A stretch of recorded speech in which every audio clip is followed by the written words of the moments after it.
This right here is a redundant playback switcher for live shows where playback is a big part of the live show. What does that mean? So essentially you have two different rigs. One is your main and one is your spare.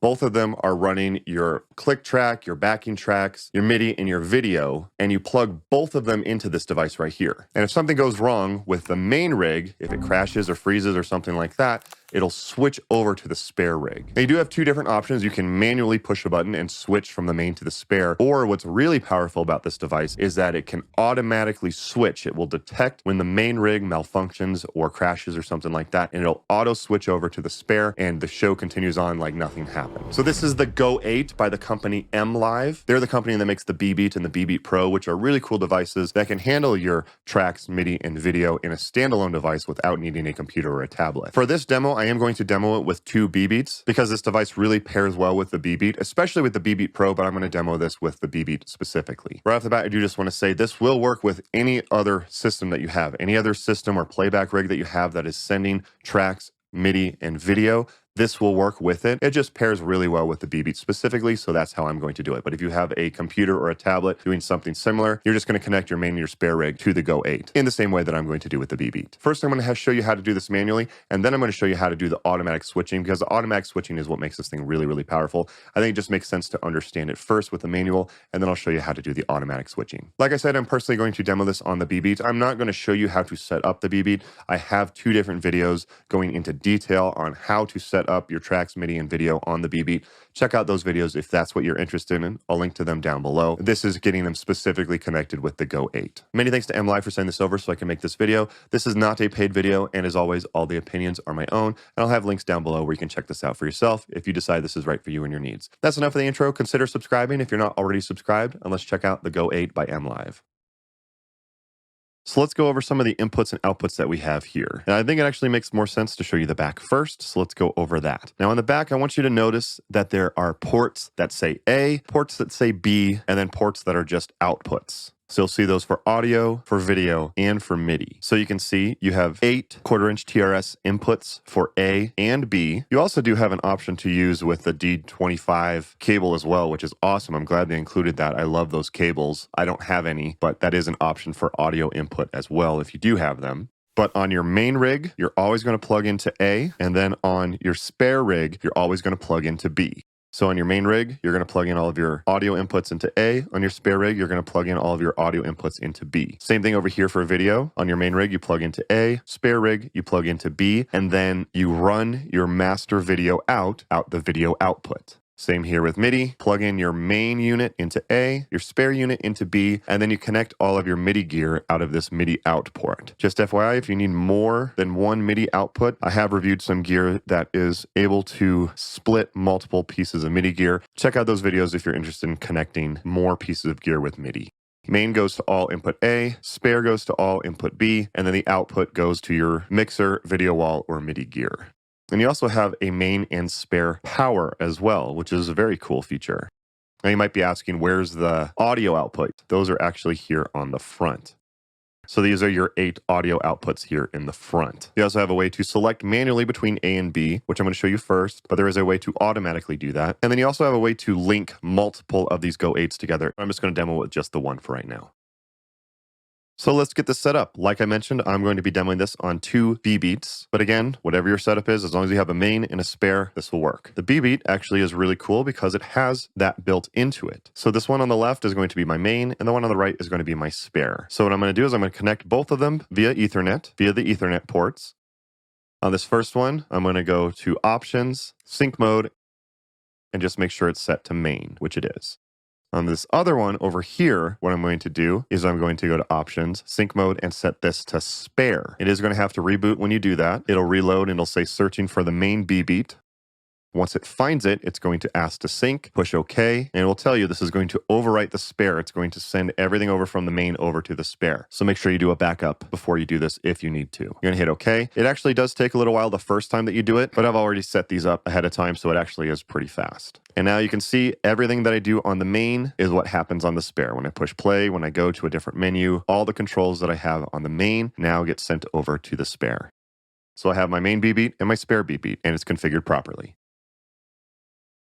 Okay, so now we need to connect everything into the Go.8. This is going to look much prettier if you have two of the B-Beat Pros that are in a rack. I don't have a pair of those. I have two B-Beats, so we're going to have to do it this way. It will get a little messy as far as the cables, so if you want this to look nicer, use two of the B-Beat Pros. But this will also work with this setup. So the main idea with this is that your main one is going to connect to all of the A ports on the back, audio, video, and MIDI, and your spare is going to connect to all of the B ports on the back, audio, video, and MIDI. For this example, I'm just going to connect two audio cables, one for tracks and one for click, just to keep it simple. So my tracks are on output 4. So out of output 4, I'm going to plug into input 4 of the A group in the back of the Go.8. My click track comes out of 5. So I'm going to plug that into A input 5. Now on the spare, I'm going to do the exact same thing. 4 is my tracks. I'm going to plug into the input B4 on the Go.8. And then coming out of output 5, I'm going to go into input 5. Just FYI, you do want to use TRS cables if you do this. Make sure you have TRS cables for this. And that's going to plug into B5 in the back. And then you're going to run the audio cables to front of house. I'm just going to plug these into my mixer so you can hear that it is working. So next, let's do MIDI. Out of the main B-Beat, I'm going into MIDI input A on the Go.8. And then out of the spare, I'm going MIDI in B on the Go.8. Should be making sense by now. And then out of the MIDI output, I'm going to plug that into my trusty HX Stomp, which is what I'm going to use to demo the MIDI for this video. Out of the Go.8, the master out, into the MIDI in of the HX Stomp. Just FYI, CME Pro makes these tiny MIDI cables, MIDI patch cables. They are the best thing ever instead of those super long, obnoxious MIDI cables. I'll link to it down below if you are interested in some of these. Next, let's do video. You should be able to figure this out by now. Main goes into video in A. Spare goes into video in B. And then the main video out, I'm going to connect to this little tiny screen right here. You would obviously do this on a bigger production like a video wall or a projector or something like that. I always get this question whenever I demo video stuff. This is the easiest way to film video is working. You want to use like a video wall or whatever projector you are using. I'm just using this tiny screen for the video. I do always seem to get that question. So like I said, it looks a little bit messy. It'll look much prettier if you have the rack version, the B-Beat Pro, and if you have two of them, because then pretty much all of this will be just connected in the back and you basically won't see it. But again, this does work with the regular B-Beat. Audio is connected, MIDI is connected, and video is connected. So let's see this thing work.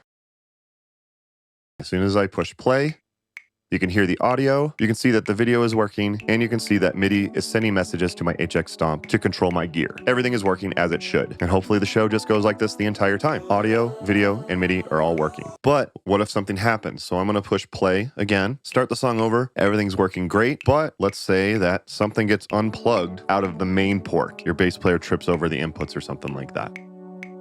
Audio is gone. Really quickly, push switch to B, and everything is working. Now the spare is the one that is working. So it's listening to the audio, the video, and the MIDI of the spare. Very quick changeover. Everything's working fine now. One button press, and it switches over to the spare, and everything is still working. You could figure out what's going on, plug back in, switch back over to A, and everything works again.